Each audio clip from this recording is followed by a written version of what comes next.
A minha irmã está com Covid e ela, como ela está com Covid, está bem, ela foi levar um vizinho, um pessoal que precisava na UPA, nas UPA, não sei qual, na onde foi, numa UPA aqui em Campo Grande.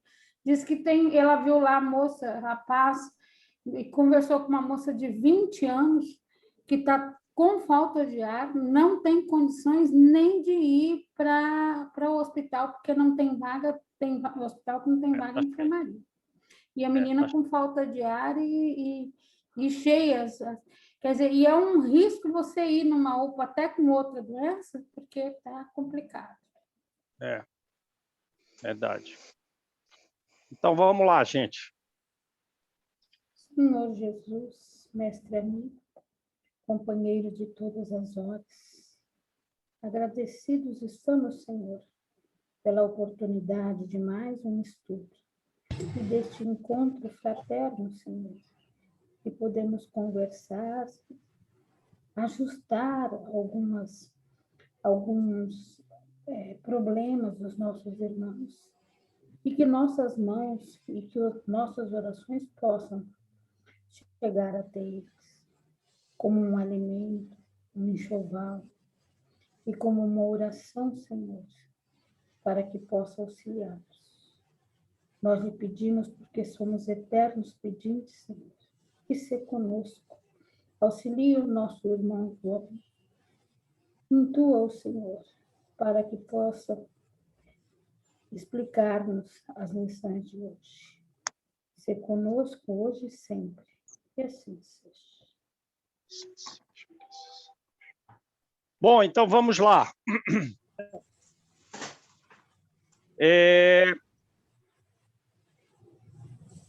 Prefácio da obra. Valorizemos a reencarnação. Sim. Né? Dito até com alguma assim, preocupação, né? É o conteúdo do prefácio. Capítulo 1. Uma palavra para resumir o capítulo 1, gente. O que vocês podem dizer aí? Tempestade. Qual tempestade? A que tem fora da Mansão Paz, que é das nossos erros, né? Que vão e voltam nas mentes. No capítulo 1, a tempestade externa é para melhorar. A tempestade externa é para causar o bem. Numa palavra, João, como você define o capítulo 1? Eu defino o capítulo 1 como uma situação infernal desesperadora. Não há equilíbrio mental nenhum. As pessoas que lá estão são como animais, são selvagens. Ali é uma selva, uma guerra constante. Então, é um estado mental gravíssimo, de inconsciência plena, de uma capacidade de dialogar como nós estamos dialogando. Lá não vai ter nada disso. Essa região é tão ruim que você não bate um papo aqui, você não conversa. É uma situação em que a gente volta às origens animais, digamos assim. Coisa gravíssima, psicologicamente falando. As pessoas ali mordem, ferem. São feras humanas, não podem ser atendidas. Beleza? Beleza. Lembra? Não entra na Mansão Paz. E a classe dos que estão lá fora? Gênios infernais, vai ficar quanto tempo nessa região? Esquece. Tempo indeterminado. Esquece. Séculos, séculos e séculos. Outros perversos afinados a eles. Tempão, décadas. Passam longos anos. Agora a gente que resvala no erro. Pessoal que escorregou numa delinquência ou noutra, num vício ou noutro. Pode ficar ali alguns anos, alguns meses ou alguns dias. Esse pessoal é que é recolhido para essas regiões como a Mansão Paz, beleza? Porque desespero é demência. Não serve de pagamento para os erros cometidos. Né?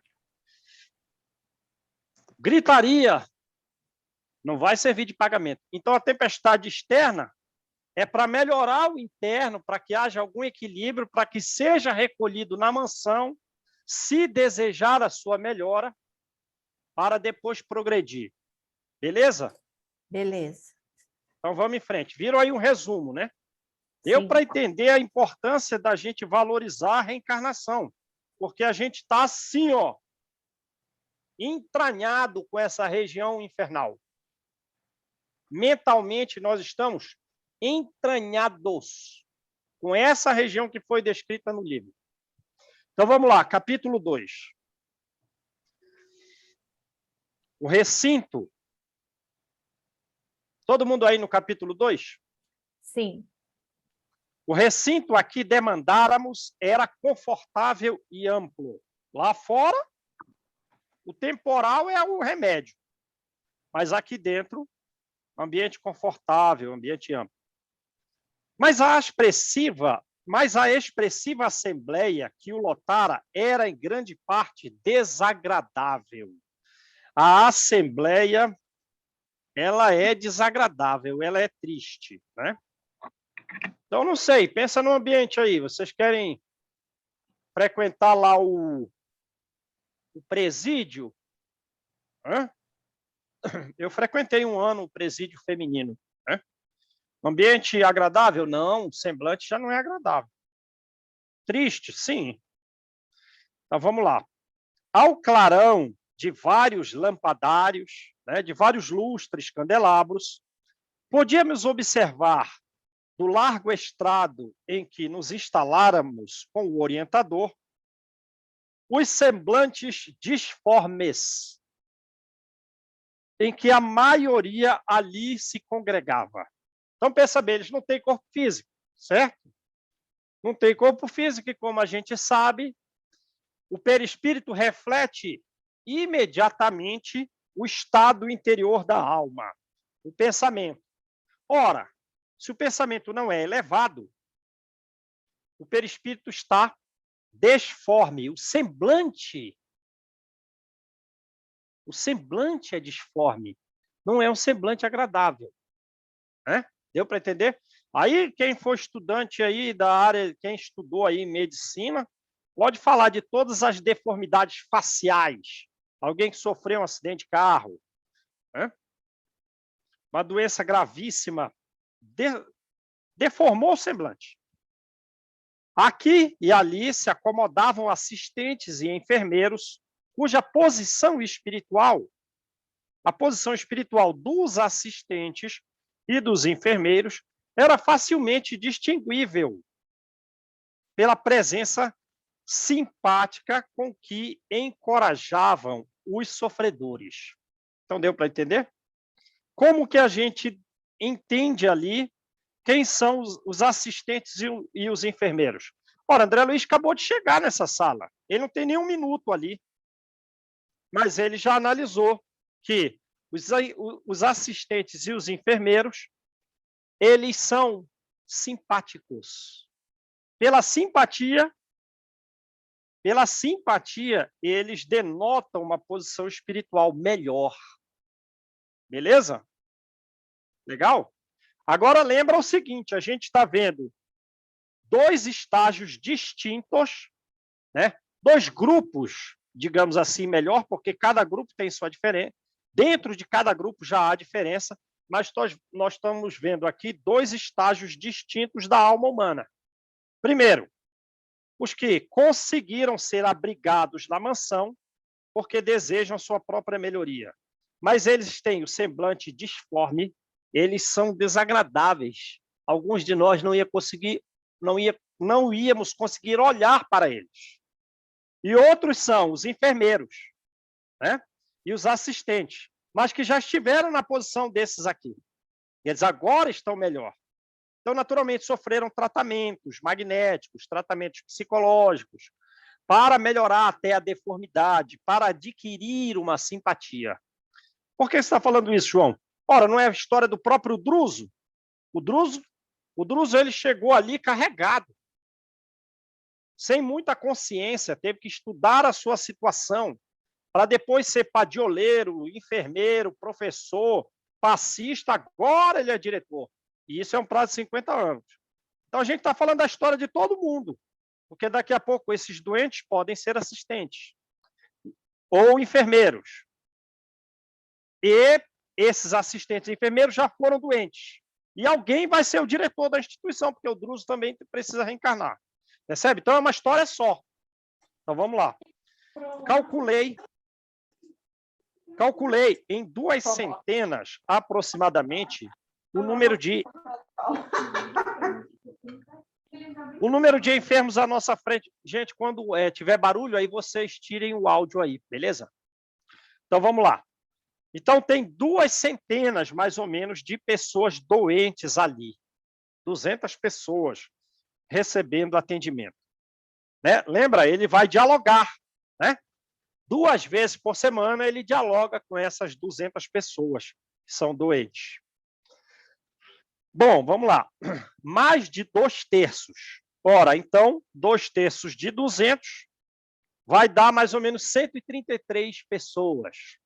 Ali, 130 pessoas apresentavam deformidades fisionômicas. O semblante completamente desagradável.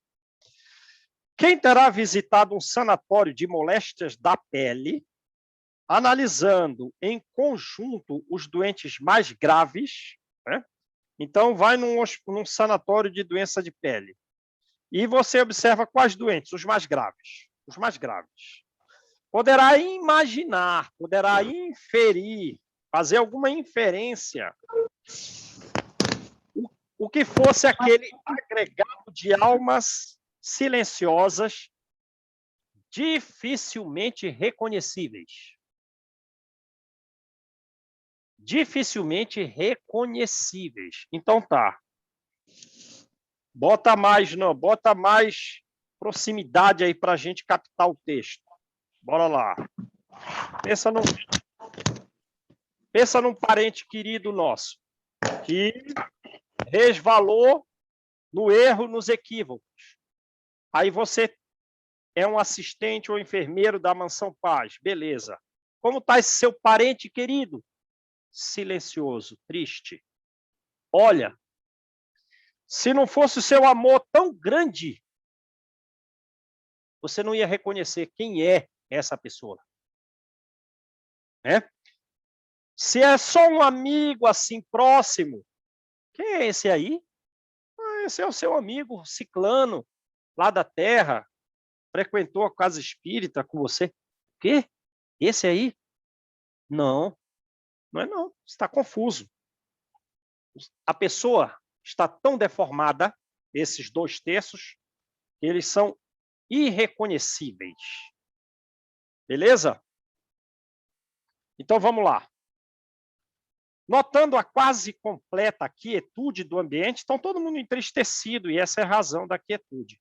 Indaguei de Druso quanto a tempestade... e também, né? Por esse outro motivo aqui, né? As pessoas estão quietas? Estão. Pelo entristecimento, pela situação, tal.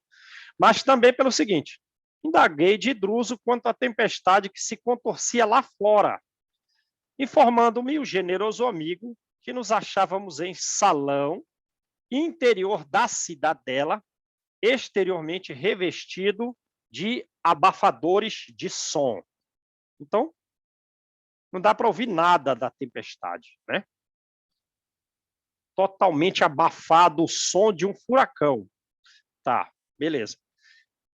Integrando a equipe dirigente, Hilário e eu passamos a conhecer companheiros agradáveis, companheiros distintos, quer dizer, com algum grau de nobreza.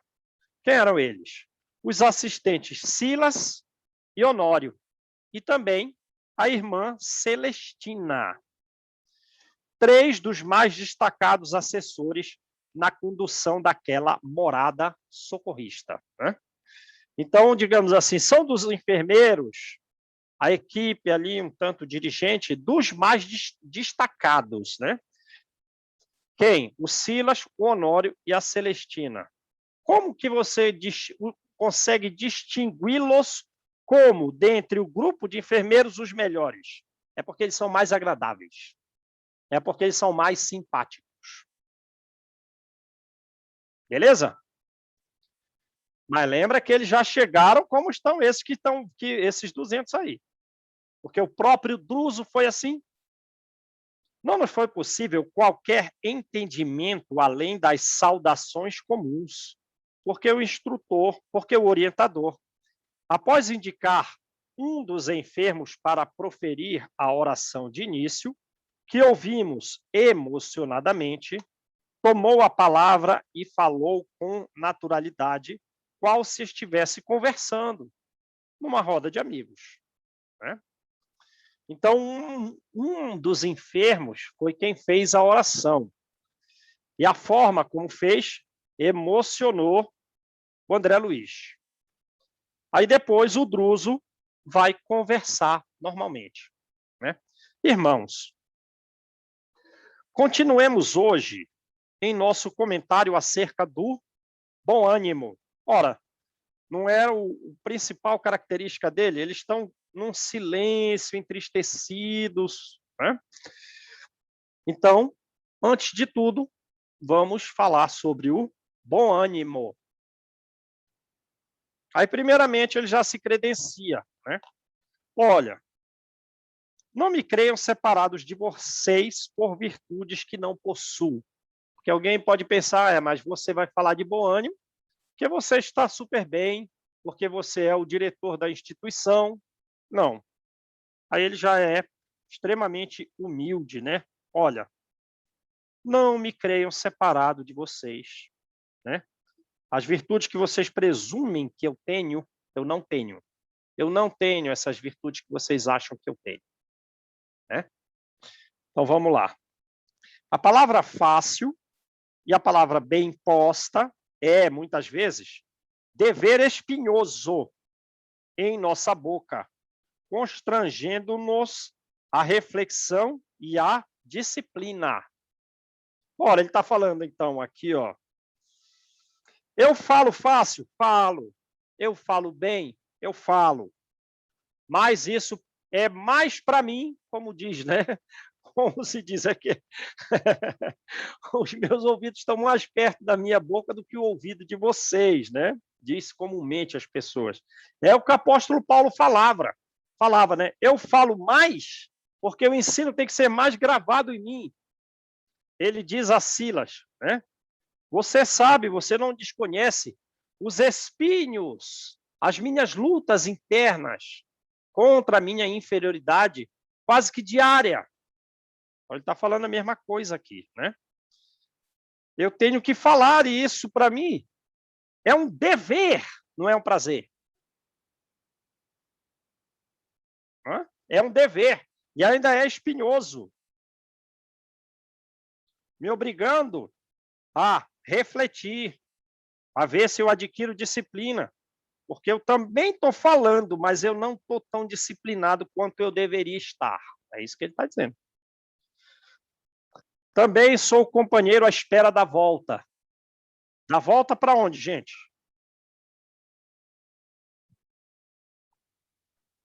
Reencarnação. Reencarnação. Exatamente. O diretor da instituição, Druso, mais evoluído que André Luiz, mais evoluído que o Hilário. Olha, gente, eu também vou reencarnar junto com vocês. Eu vou reencarnar.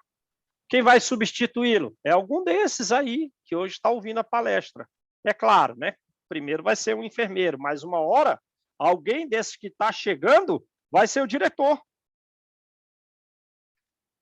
Você acha que vai vir algum espírito lá da colônia Nosso Lar, o superior, para ser o diretor aqui? Não. Esse pessoal é visitante.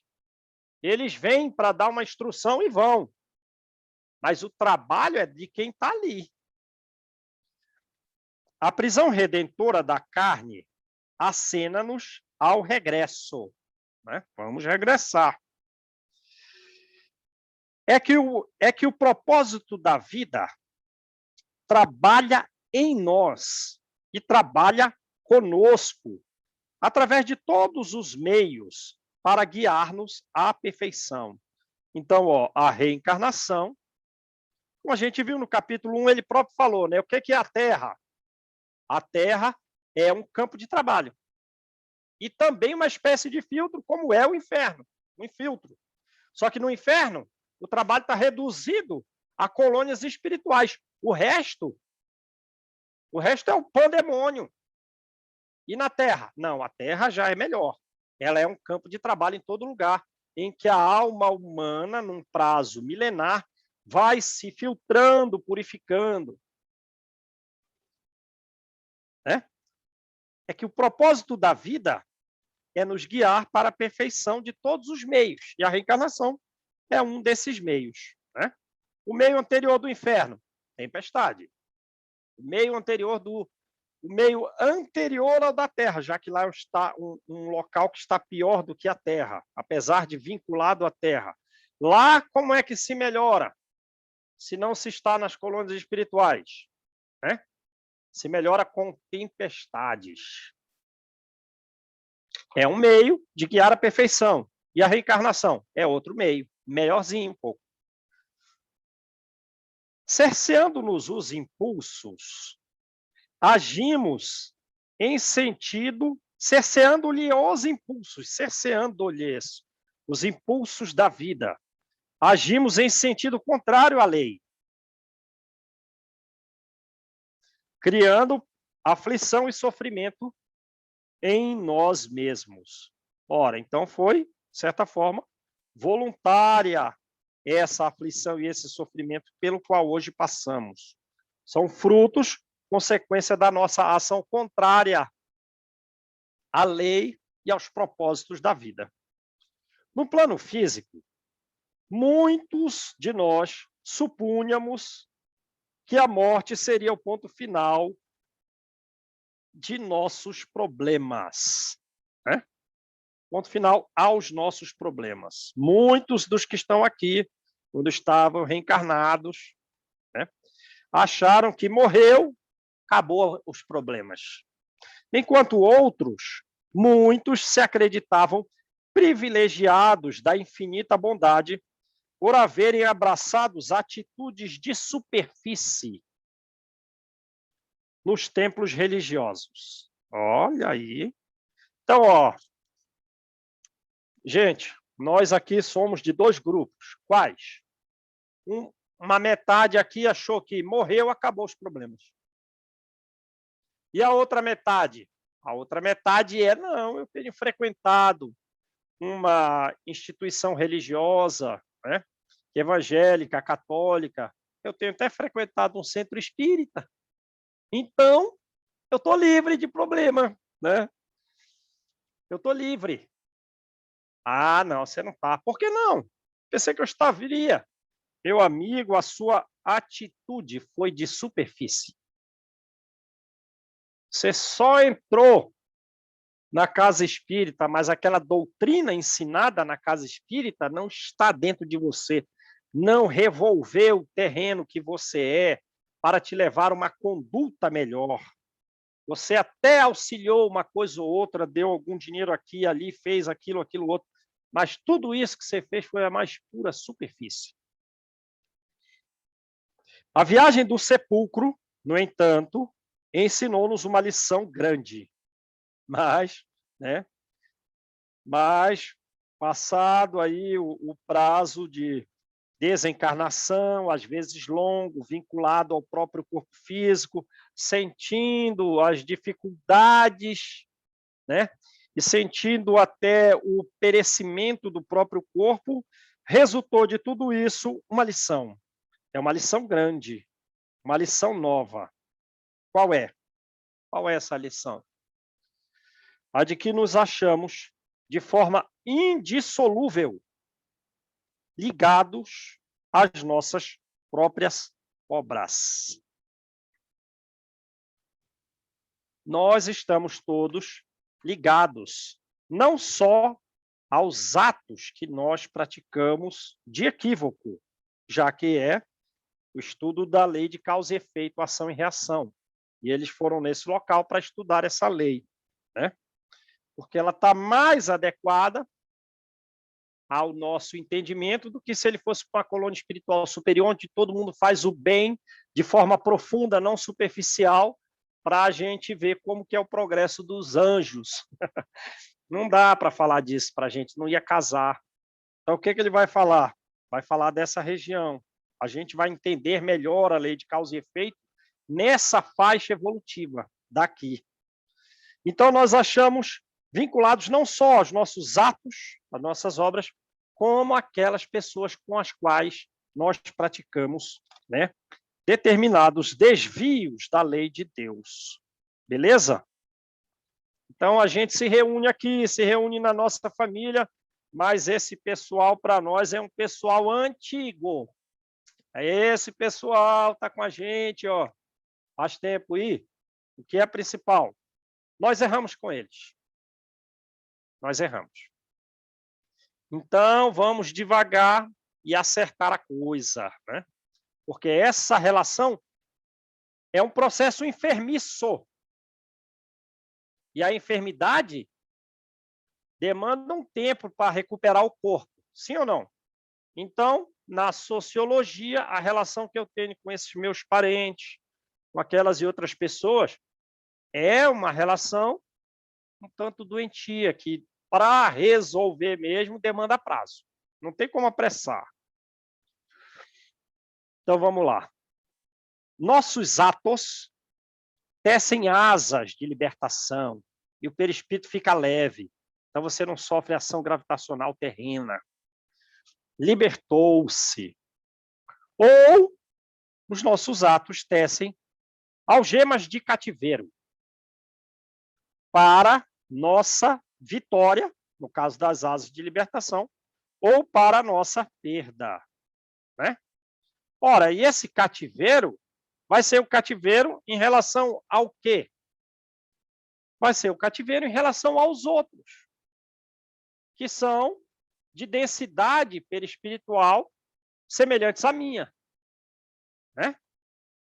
Que são de pensamentos e atos semelhantes aos meus. Então, eu vou estar nesse grupo. Eu estou nesse cativeiro, vinculado a essas pessoas. Beleza. A ninguém devemos o destino, senão a nós próprios. Né? Então, está aí as obras espíritas. Nós estamos estudando as obras espíritas. Mas isso é um farol longínquo, dizendo, vem. Mas somos nós que temos que pôr em prática a conduta, na conduta espírita, o conteúdo das obras. Então, o nosso destino, nós mesmos é que vamos traçá-lo. Os ensinos do Espiritismo, puro como a luz, é um farol dizendo, vem nessa direção. Entretanto, se é verdade que nos vemos hoje sob ruínas, sob as ruínas de nossas realizações deploráveis, sob, embaixo das ruínas das nossas realizações deploráveis, de qualquer forma, nós não estamos sem esperança. Né? A esperança. Sabe o que é não ter esperança?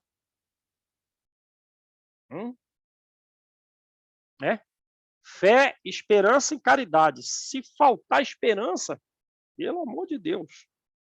Então, é tipo nós aqui. Né? A coisa está meio grave? Tá. Tá fácil? Não está fácil para ninguém. Tá fácil aí para você, João? Não está mesmo. Mas nós não estamos sem esperança. Né? Se a sabedoria de nosso Pai Celeste não prescindir é não necessitar.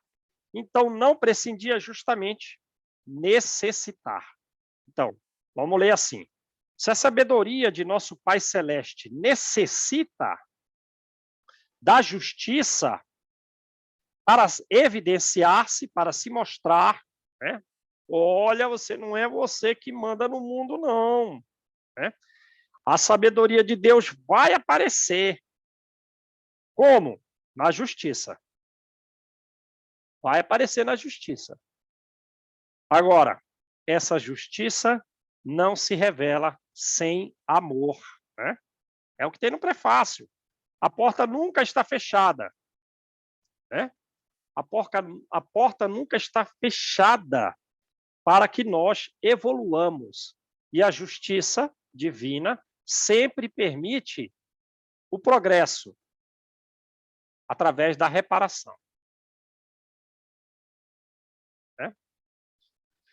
Diferente da justiça dos homens, muitas vezes, que às vezes, num lugar ou no outro, aplica a pena de morte, ou põe preso ad eterno.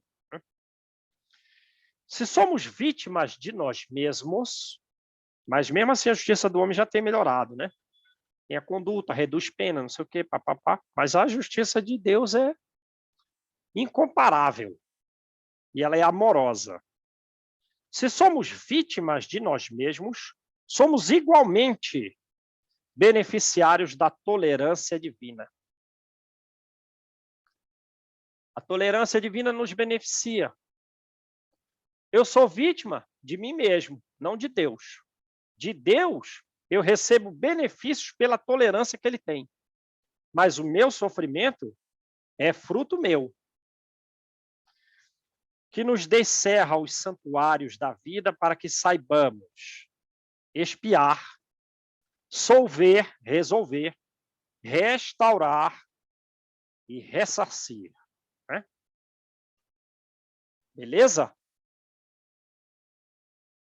Então, a justiça divina, amorosa e tolerante, não nos condena a um estado eterno de dificuldade. Não. Abre as oportunidades para expiarmos, resolvermos, restaurarmos. Restaurar é que você destruiu tudo, né? Tem que restaurar a coisa. E ressarcir. Na retaguarda, antes, nós aniquilávamos o tempo. Quer dizer, vamos levar uma vida aqui fútil, uma vida inútil. Vamos matar o tempo. Instilando nos outros sentimentos e pensamentos que não desejávamos para nós, né? Fazendo os outros ficarem enraivecidos, pensamentos torturantes, lançando espinhos nos outros, né? Lançando espinhos nas almas alheias, que nós não desejávamos para nós. Quando não estabelecíamos pela crueldade, ou seja, um caso mais grave que o anterior, né? Estamos lá, não, estou perdendo um tempo fazendo o quê? Você está causando raivas e pensamentos negativos nos outros. E olha que isso daí era o melhor que você estava fazendo, porque em alguns outros momentos você estava pela crueldade e pelo orgulho semeando ódio e semeando perseguição. Quer dizer, essa outra parte é pior que a de cima. Então, era essa vida que a gente levava. Ele está falando para as pessoas lá, né? Mas, João, se a gente também tem ódio e raiva, a gente se vincula, né? Se vincula, né? Se vincula. Na verdade, esse vínculo é milenar. Já veio de antes. Compreende? Uhum. Compreende? Misericórdia. A Joana de Ângeles diz assim, ó.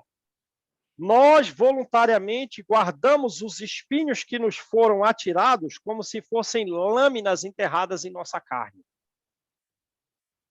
Quer dizer, a pessoa me lançou um espinho, 1 centímetro, mas eu fiz daquilo uma faca desse tamanho, enterrada em mim por um prazo longo. Mas ela também completa. É essa faca que você conserva em si, porque você aceitou os espinhos alheios e majorou a coisa, ela vai servir de expurgo para você. Quer dizer, aquele pensamento remoendo ali, que me dá uma raiva daquela pessoa, eu estou, num determinado prazo, expurgando a própria raiva de mim mesmo. por esse espinho, transformado numa lâmina. Percebe? Então, é isso aí. Então, os nossos vínculos da vida atual não são atuais. São milenares. Essas pessoas aqui em casa, né? Ali, acolá no trabalho, já é um vínculo, ó, velho. Com semelhantes atitudes, porém, levantamos em nosso prejuízo a desarmonia. Levantamos em nosso prejuízo o sofrimento. Quer dizer, qual foi a vida que nós levamos? Ele está falando lá para as pessoas, as 200 pessoas, né? Com 133 pessoas tão disformes do rosto que os parentes não iam reconhecê-los. Deu para entender a coisa? Aí está dizendo, olha, nós matamos o tempo lá na Terra. A gente estava causando sentimentos negativos, pensamentos negativos nos outros, e às vezes no momento a gente estava sendo pior, cruéis e orgulhosos. Agora, qual foi a consequência para nós desse estilo de vida de matar o tempo e fazer os outros sofrer? Desarmonia nossa, sofrimento nosso. Que nos sitiam. Agora, a desarmonia não sai de mim. Agora, o sofrimento, eu estou sitiado. Em alguns momentos, não. A existência toda. A existência inteira minha. Passou 30 anos, eu sou desarmônico em todos os minutos desses 30 anos. Eu estou num estado de sofrimento ininterrupto durante todo esse prazo. Que são inexoráveis, eles são inflexíveis. Inflexíveis. São rígidos. Rígidos fantasmas. Não sai, não vai embora.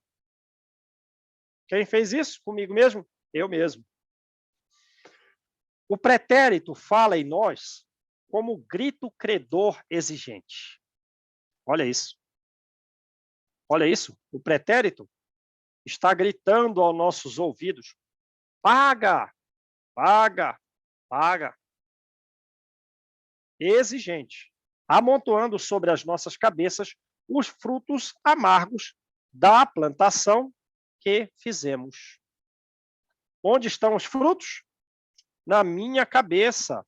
A desarmonia e o sofrimento inexoráveis, inflexíveis, que me sitiam o tempo inteiro, são frutos meus. Eu plantei isso. Daí os desajustes. Daí as enfermidades que nos assaltam a mente. Eu estou aqui com todos os transtornos psicológicos aí registrados pela psicologia num grau mais grave, né? Estou com a depressão, estou com toque, estou com isso, estou com aquilo. Todos os transtornos psicológicos, né? Quem fez isso comigo mesmo? Estou até com algum grau de esquizofrenia. Quem fez isso comigo mesmo? São desajustes que eu mesmo plantei em mim. Desarticulando-nos os veículos de manifestação. Por isso vocês têm os semblantes disformes. É porque o pensamento, a mente, está desarmonizada. E, portanto, o perispírito tem tal deformidade que se eu trouxesse os parentes de vocês aqui, eles não iam reconhecer vocês. O veículo de manifestação é o perispírito. Está disforme aí. Ou alguns estão melhores, né? Tem 70 ali que não estão tão feios assim. Admitíamos, a gente imaginava que a transição do sepulcro fosse lavagem miraculosa. É aquele primeiro caso lá, né? A morte vai resolver todos os meus problemas. É uma lavagem miraculosa. É aquele primeiro grupo. Libertando-nos o espírito. Mas a verdade é que ressuscitamos no corpo sutil de agora. Lavados? Não. Lavados, não. Com os males. Com os males que alimentamos em nosso ser. Com os males. Não teve lavagem. A morte não foi nada demais. Continuou com a mesma plantação de males em si mesmos. Percebe? A gente está falando antes aqui de transtornos psicológicos muito graves. Tenta conversar com alguém que esteja num transtorno de pânico, uma coisa... Esse pessoal já está melhor, mas as crises vêm. Entendeu aqui como é a coisa? Não fica achando que esse pessoal é tipo a gente aqui, ó, que está conversando, dialogando. Vamos realizar uma prece, um estado mental, um tanto sereno. Pode esquecer. Pode esquecer. Eles já estão melhorzinhos, mas nossas ligações com a retaguarda, por esta razão, continuam vivas. Né? Continuam vivas. E desde quando eu estou num vínculo com esses meus parentes? Faz tempo, essa ligação com a retaguarda faz tempo. Laços de afetividade mal dirigidas, cadeias de aversão, aprisionam-nos. Quer dizer, eu estou com essa pessoa aí, ela não é tão próxima, mas ela é do círculo familiar ali, maior, né? E o que eu tenho por essa pessoa? Uma aversão. É um cunhado, um concunhado, um irmão até, às vezes. Mas o que há entre eu e ele? Uma aversão. Ora, de onde veio isso? Né? Ou é um laço de afeição, mas ele está meio mal dirigido, às vezes, né? Eu gosto dessa pessoa, mas ela me irrita, estou com uma relação de amor e ódio ali. Ainda, então, laços de afeição mal dirigida e cadeias de aversão aprisionam-nos. Ainda há companheiros encarnados e desencarnados. Então, ó, a nossa relação com esses espíritos que estão desencarnados, que nos perturbam, é também milenar, assim como com os encarnados. É antiga. É antiga. Muitos deles, encarnados ou desencarnados, em desequilíbrio, mais graves e mais constringentes que os nossos. Tem determinados parentes aqui que eu já percebi que é inútil algum diálogo construtivo pelo estado assim de angústia, um estado de algum até grau de ansiedade, desespero um pouco mais significativo às vezes, um estado de desequilíbrio mais grave, mais constritor que o que a gente mesmo sofre. Que você acha que vai ser produtivo você conversar com essa pessoa e achar que a mente dela vai mudar para melhor através das suas palavras? Pode esquecer. Pode esquecer. Pode esquecer. Isso não vai ser trabalho de um diálogo, não. Isso vai ser trabalho de uma vida e de outra, e de mais outra. Aí então vai para trás. O que foi que eu fiz para essa? Como eu contribuí no passado para que essa pessoa que está ao meu lado tenha hoje a personalidade que tem? Tenha hoje as dificuldades psicológicas, os desequilíbrios que tem. Porque se eu vou levar 3 vidas para desequilibrá-la, quer dizer, para equilibrá-la, é que eu passei 3 vidas para trás desequilibrando-a. Então, percebe? A gente já está ligado a esse pessoal. Não é assim, a reencarnação apagou tudo e eu estou aqui super bem. Não. Ô, João, e sem falar no tempo, né? Porque às vezes sabe-se lá quanto tempo nós vamos ter a oportunidade de novamente reencarnar com aquela pessoa no mesmo círculo familiar, né? Então, além desse tempo todo, do desequilíbrio todo de reencarnações passadas, ainda temos esse tempo aí, porque como que para estarmos juntos na mesma reencarnação, que também demora, né, às vezes. É isso aí. Então, a gente já está ligado a um monte de gente. Encarnados e desencarnados. E alguns desses que estão ligados a mim estão piores que eu. Alguns estão melhores. Né? Mas alguns estão piores. É o que ele está dizendo aqui. Muitos deles em desequilíbrios mais graves. Ligações com a retaguarda. Nutrindo propósitos de regeneração e melhoria, agora nós estamos, não, vamos consertar a coisa, vamos melhorar. Somos hoje criaturas despertadas? Não. Não somos criaturas despertadas. Estamos despertando, é diferente. Não somos despertos. Estamos despertando. Percebe a diferença? Um já acordou, são 9 horas da manhã e está fazendo lá atividade física na praça. Não, não é o nosso estado, não. A gente acabou de acordar, está meio sonolento ainda. Está entendendo o que ele está falando? Agora eu tenho desejos, propósitos de melhoria, propósitos de modificar. Então, hoje eu estou despertando.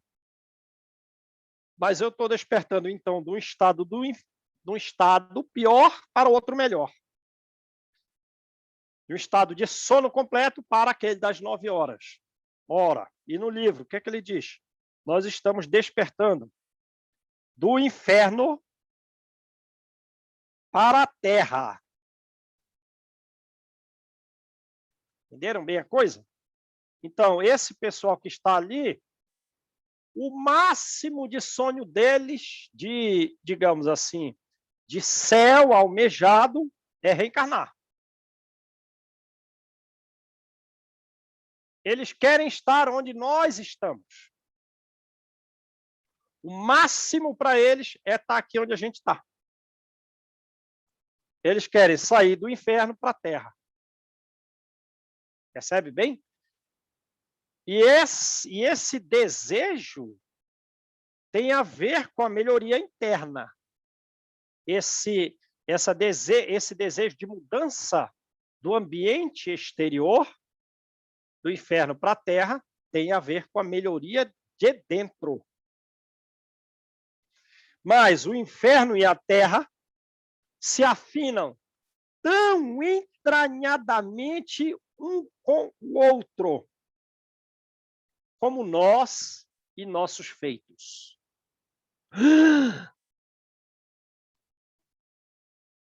Revelou de uma forma mais profunda que o Emmanuel falou no prefácio.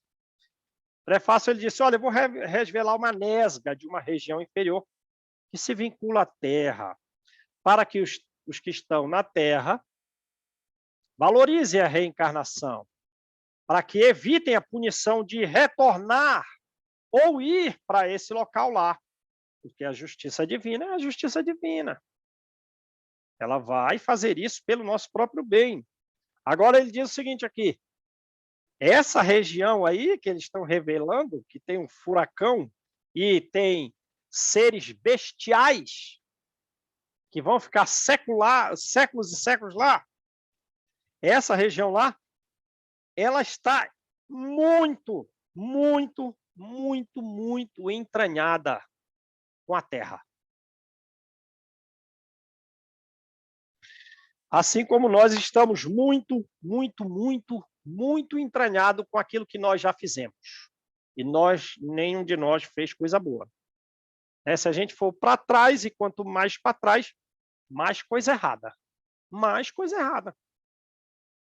Fizemos. Para frente é o futuro, é a felicidade. Para trás é o abismo. É de onde nós estamos tentando sair. Então, nós estamos muito entranhados com o que nós fizemos. Quem são essas pessoas? Se vinculam a nós? Por que eu tenho aversão por essa pessoa? De vez em quando tenho raiva dela, às vezes sinto pena, às vezes eu acho que não é produtivo o diálogo com essa pessoa, pode perceber, não vai entender. Mas fomos nós que contribuímos para ela ser hoje assim como ela é. Então, vamos lá.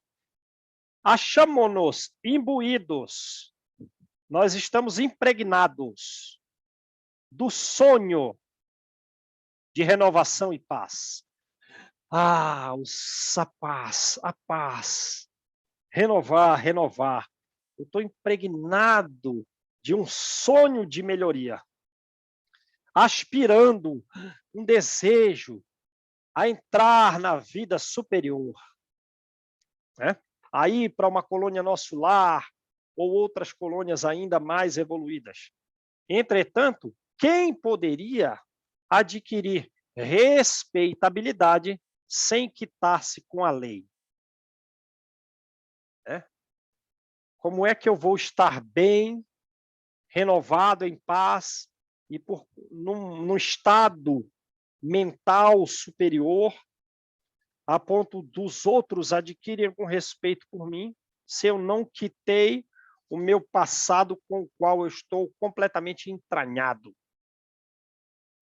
Ninguém avança para frente sem pagar as dívidas que contraiu. Não dá. Como trilhar o caminho dos anjos, de pés amarrados ao carreiro dos homens, que nos acusam as faltas? Quem nos acusa? As faltas.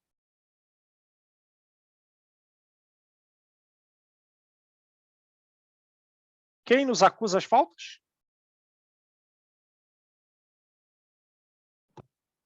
Não é a nossa própria mente? Nossa própria consciência? É. Daí no livro. Usa palavras do livro.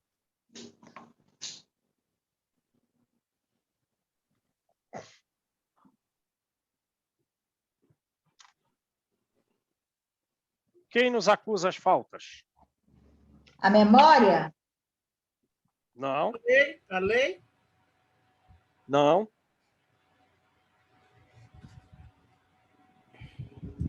Usa a palavra do livro. Isso tudo que vocês estão falando é verdadeiro, mas ele não está falando disso. O que é que ele está falando? Na medida que a gente avança, né? Que a gente toma consciência, né? A nossa consciência, a nossa própria consciência começa a acusar as faltas. É a nossa culpa. A memória no mergulho nas sombras? As dívidas do passado? Não. Isso tudo é verdadeiro, naturalmente, que vocês estão falando. Mas ele está falando o quê aqui, ó? Que nós nos acusamos uns aos outros. Os homens acusam as nossas faltas. Então, imagina bem, somos casados. Aí eu fiz alguma coisa, o meu cônjuge não gostou daquilo que eu fiz. Né? Então, ele está aqui, ó. Ele está dizendo assim, mas meu marido fez isso, fez aquilo. Esse pensamento chega no plano espiritual superior. São acusações. É como aquilo, ó. Você deveria ter perdoado aquela pessoa porque Deus te perdoou. Te perdoou uma dívida muito maior, mas você não quis perdoar a dívida daquela pessoa. Então vieram outros e te entregaram ao juiz. Não foi? Aí o juiz te colocou em prisão. Quem te entregou ao juiz? Os outros. Então nós nos acusamos uns aos outros. Mas aí eu saio lá com o meu pensamento. Mas a Simone fez isso, fez aquilo, falou aquilo outro. Mas o João falou aquilo lá. Mas a Deise disse aqui. Os homens se acusam uns aos outros. Os homens se acusam uns aos outros. Vai, reconcilia-te depressa com o teu adversário, para que ele não te entregue ao juiz. Quem vai te entregar ao juiz? Os outros. Olha, eu estava lá na terra, aí o João fez isso, fez aquilo. Tá.